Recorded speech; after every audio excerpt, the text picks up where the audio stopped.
He looked at the childlike hope on her face, and at the rest of his family gathered around her, each silently echoing that wish. How could he say no? How could he explain that even here, even now, he couldn't give them what they wanted most? For him, money was an armor. Against the poverty he'd known, it was a shield to protect his family.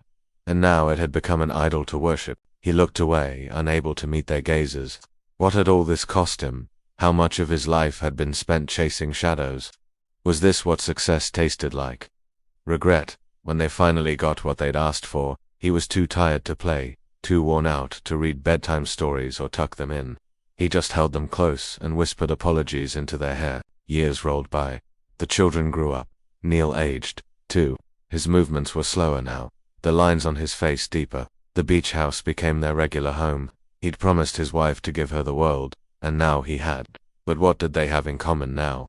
There was nothing left to discuss except how to divide their time between houses, who was coming over for Christmas, how much money they'd set aside for this trip, which charity event was more important. He saw the hurt in his wife's eyes, the confusion in his son's, the disappointment in his daughter's. He knew that whatever his money bought him, it could never buy back. Time had shown him that some days are more precious than gold. The day that never came, that was the day he'd traded for all of this. The day that never came. He could always make more money, but he couldn't remake that day.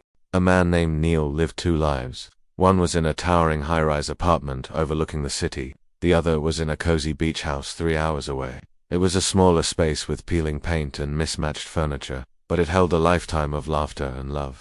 Every year, Neil would race to the coast as soon as his work allowed, escaping to the slower rhythm of the sea. This year, his wife sent a text as she and their 2 kids left for the beach house. "Can't wait for your arrival, slow driver," it said. Neil laughed and texted back, "Soon, my love.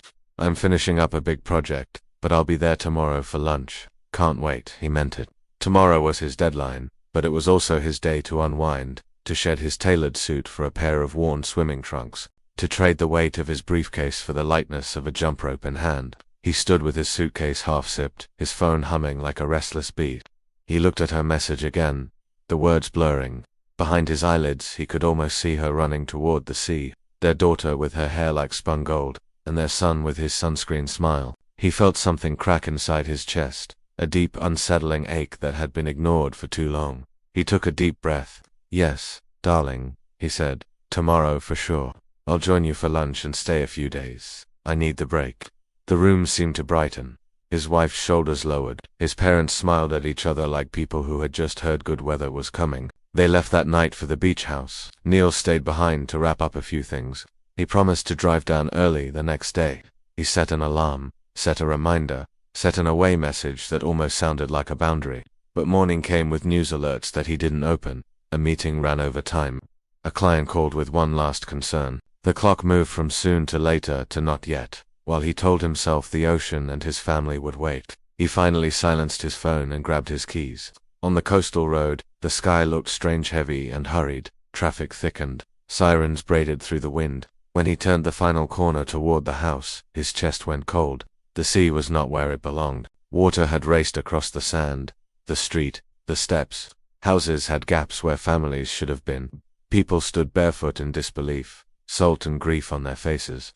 He ran, he shouted names that didn't answer. He pushed through the line of responders and begged to be allowed past. He called his daughter's phone, he called his wife's, he called his mother's. All he heard was the wide, hard truth of waves returning what they chose to return. He searched until evening, then through the night, then through the next day. He found a photo frame half buried in sand, a scarf caught on a broken fence, a small blue shoe. He did not find his family, not even their bodies. The rest of his life was measured in numbers. Days without a sunrise, months without a wave, years without a goodbye. He offered everything he had, money, favors, the promise of more to anyone who could tell him this was a mistake he could reverse. He had spent years buying a future, now he would have paid anything to buy a single hour from the past. But the world does not sell time, the sea does not edit its story, loss does not take bribes. In the empty quiet that followed, Neil sat in a room with all the best things and not the one thing. He remembered his wife's question, "Why are you running for money?" and understood that he had been chasing safety so hard he had outrun his own life. He had promised tomorrow, until tomorrow ran out. He kept working for a while, because he did not know what else to do with his hands. Then, slowly, He began to build a different ledger.